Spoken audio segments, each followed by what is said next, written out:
Een enorme stijging in het aantal woningbranden in Zeeland. Het gaat vooral mis in de keuken. Je denkt er niet bij na, van dat kan mij ook gebeuren. En het kan gewoon gebeuren op een zaterdagavond als je aan het koken bent. En verder in het nieuws vandaag. Er wordt met smart gewacht op de energietoeslag. En toch een oplossing voor het afgesloten fietspad.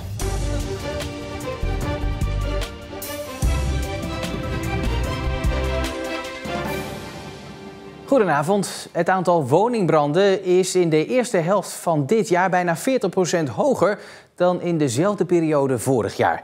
Dat blijkt uit cijfers van de veiligheidsregio Zeeland. Maar een verklaring hebben ze er nog niet voor. Belangrijkste oorzaak is nog altijd de keukenbrand. Dus ja, en toen ik zeg, Jan, ik ga nu de brandweer bellen. Ja, maar ik zeg, nee, ik ga nu de brandweer bellen. En dat heb ik gedaan.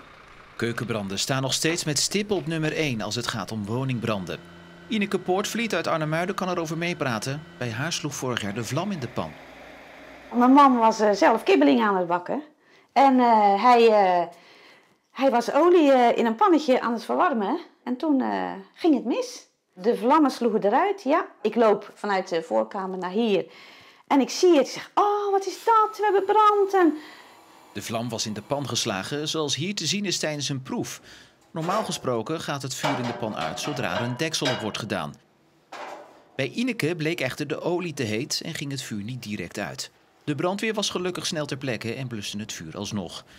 Tijdens de demonstratie bij het veiligheidscentrum in Vlissingen zien we wat er gebeurt als er water bij de brandende olie wordt gegooid.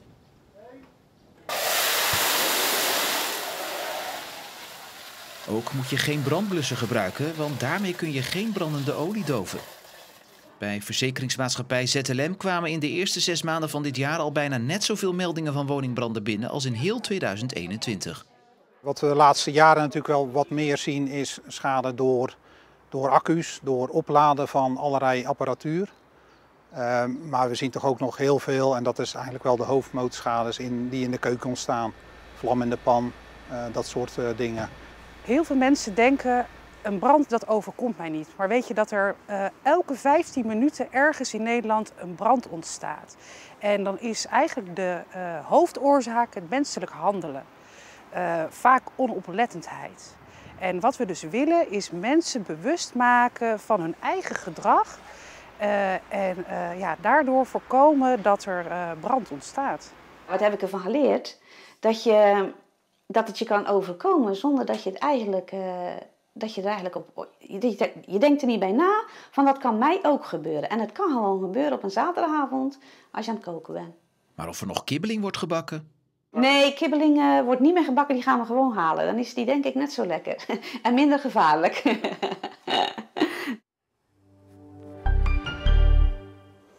Aan alle Zeeuwse bedrijven is gevraagd om mee te denken over geschikte plekken om vluchtelingen tijdelijk op te vangen.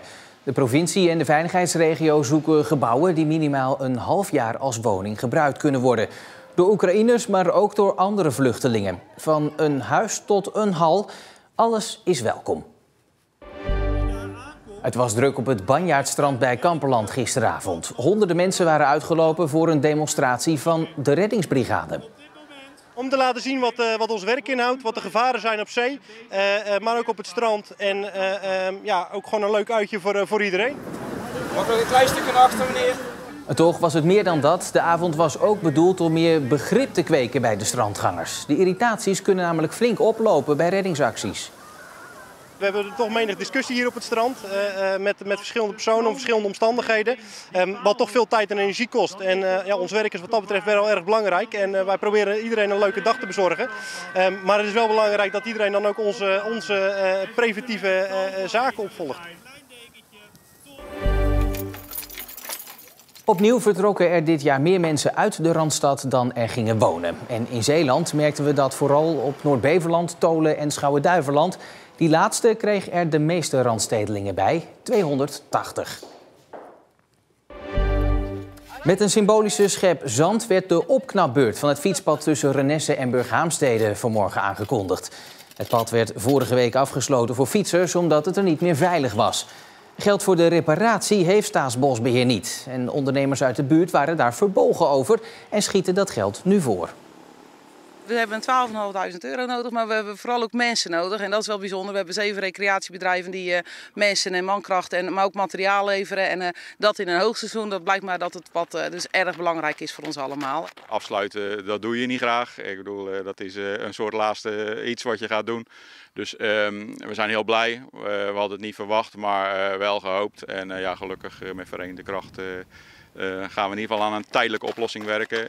Met de hoop op perspectief voor een echt goed pad.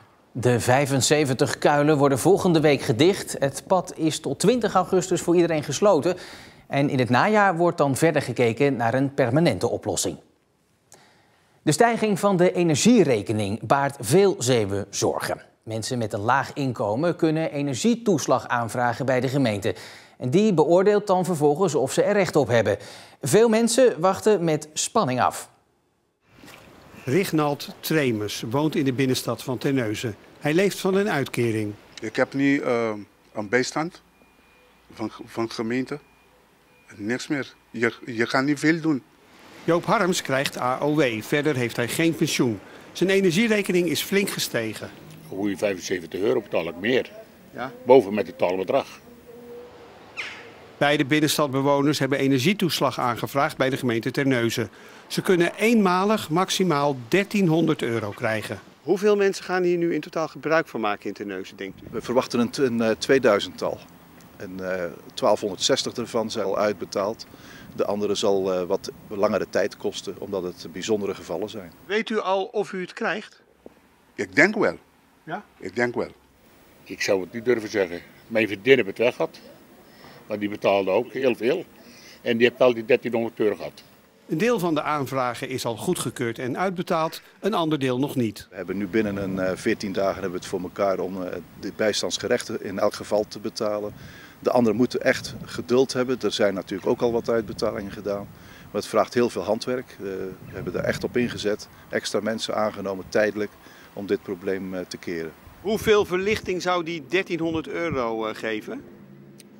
Het is elke maand 100 euro meer voor op te maken. Voor het eten. En hoeveel zou u dan hebben als u alle vaste lasten er heeft afgetrokken? Hoeveel houdt u dan over? 410 euro. Als je hebt bijstand, je moet accepteren. Zeg God, als je eet elke dag, is prima. Ja. Ja? Maar u bent er wel mee geholpen met dat geld, als u het krijgt? Ja, natuurlijk. Ja. Natuurlijk. Natuurlijk. Ik ben blij. Ik ben blij toch, want ik leef nog steeds. Mensen die tot 120% van het sociaal minimum inkomen krijgen, die kunnen aanspraak maken op die energietoeslag. Dat is in ieder geval de regel in de meeste Zeeuwse gemeenten. Behalve in Middelburg, daar zijn ze wat soepeler. Het is voor de meesten van ons afzien met dit weer, maar toch zijn er ook mensen die het niet warm genoeg kunnen krijgen. Verslaggever Eva van der Welen zocht vandaag de hitte op. Zo, dat is eigenlijk nog best wel cool zo buiten. Maar waarom gaan mensen op deze hete dagen naar de sauna toe? Bij de Toornkreek in Kortgene hadden ze het in eerste instantie ook niet verwacht. Maar het is best druk met deze hete dagen. Mensen die vaak een sauna bezoeken, vinden dat geen probleem. Die zijn dat gewend. Hun lichaam is daarop getraind. En je lichaam is bij de zon al een stukje opgewarmd. Dus het is maar een klein beetje meer opwarmen. Ja, tot 80 graden zeg maar in de sauna. Maar daarna is het ook heel belangrijk om snel weer af te koelen, zoals in een ijsbad. En dan geeft het juist een verkwikkend effect. Dan dat je bijvoorbeeld de hele dag op het strand ligt te bakken. Dus dat is niet te vergelijken. Ja, ook vandaag misschien wel prima weer voor de sauna of het strand. Het was met een zwak windje opnieuw heet vandaag. Morgen hetzelfde laken en pak, zondag meer wolken en dan daarna wordt het koeler en wordt er ook wat regen verwacht. Tot zover Zeeland Nu voor vandaag. Op onze site het verhaal over vakantiepark Marina Beach. Net als vorig jaar wemelt het op internet van de slechte recensies en klachten. Ik heb zelf een rondje over het vakantiepark gedaan en mensen herkennen de reviews. Maar ze zijn zeker niet allemaal zo negatief. Want velen zitten er maar voor een paar honderd euro. En ja, dan zeggen ze zelf ook, dan hoef je niet heel veel luxe te verwachten. Het hele verhaal in onze app en op omroepzeeland.nl. Ik wens u voor nu nog een hele fijne avond en een goed weekend.